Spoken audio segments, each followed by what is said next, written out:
भाजप शिवसेनेपासून दुरावला असला तरी भाजपमुळेच ठाकरे बंधू एकत्र येण्याची नांदी ऐकायला मिळू शकते असं चित्र राज्याच्या राजकारणात निवडणुकीच्या निमित्तानं दिसायला लागलंय।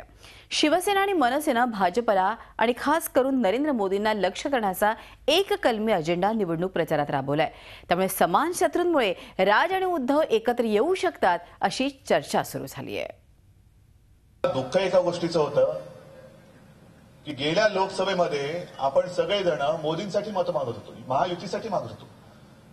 देशाचे पंतप्रधान झाले नरेंद्र मोदी, पण आज ते एका पक्षासाठी मत मागताय। तुम्ही पक्षाचे पंतप्रधान आहात का देशाचे पंतप्रधान आहात हे तरी लोकांना कळू दे ना जरा, हे तरी कळू द्या। ओबामा ज्यावेळेला आमच्या नरेंद्र मोदींना पंतप्रधानांना ज्यावेळेला पहिल्यांदा भेटतात त्यावेळेला ओबामा नरेंद्र मोदींचं स्वागत काय करतात? केम छो मिस्टर प्राइम मिनिस्टर, केम छो? काय राष्ट्रभाषा आहे? म्हणजे आमच्या पंतप्रधानांची ओळख भारताचे पंतप्रधान म्हणून आहे जगात की गुजरातचे पंतप्रधान म्हणून आहे जगात? एकमेकांविरुद्ध विधानसभा निवडणुकीच्या रणांगणात उभे राहिलेल्या या ठाकरे बंधूंच्या टार्गेटवर आहेत भाजपचे नरेंद्र मोदी। शिवसेना पक्षप्रमुख उद्धव ठाकरेंनी महाराष्ट्राच्या अस्मितेचा मुद्दा प्रचारात मुख्य केलाय।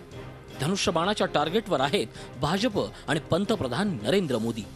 तर एकेकाळी पंतप्रधान नरेंद्र मोदींचं तोंड भरून कौतुक करणारे मनसे अध्यक्ष राज ठाकरेंनीही आता मोदींवर जोरदार हल्लाबोल केलाय। खास ठाकरे शैलीत राज आणि उद्धव भाजप आणि नरेंद्र मोदींवर टीकेचा भडीमार करतायत। भाजप आणि मोदींविरोधात दोघांच्या टीकेची धार दिवसेंदिवस तीव्र होत चालली असून हा भाजप आणि मोदी विरोधच दोन्ही भावांना एकत्र आणणार की काय अशी चर्चा आता सुरू झाली आहे। महाराष्ट्राची प्रादेशिक अस्मिता हा एकमेकांपासून दूर गेलेल्या भावांसाठी समान दुवा आहे।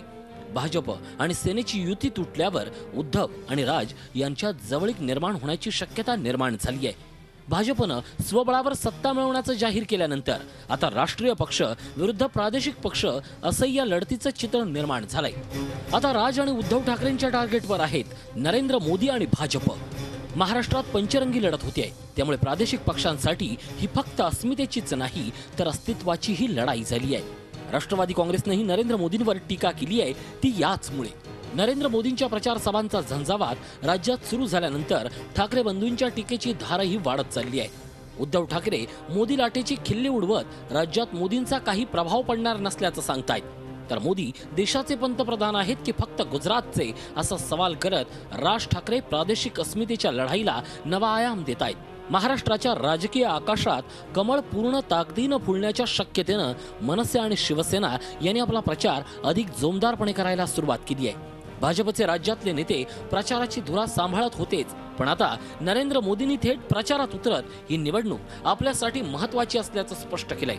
त्यामुळेच मोदींवरची टीका ही वाढते आहे।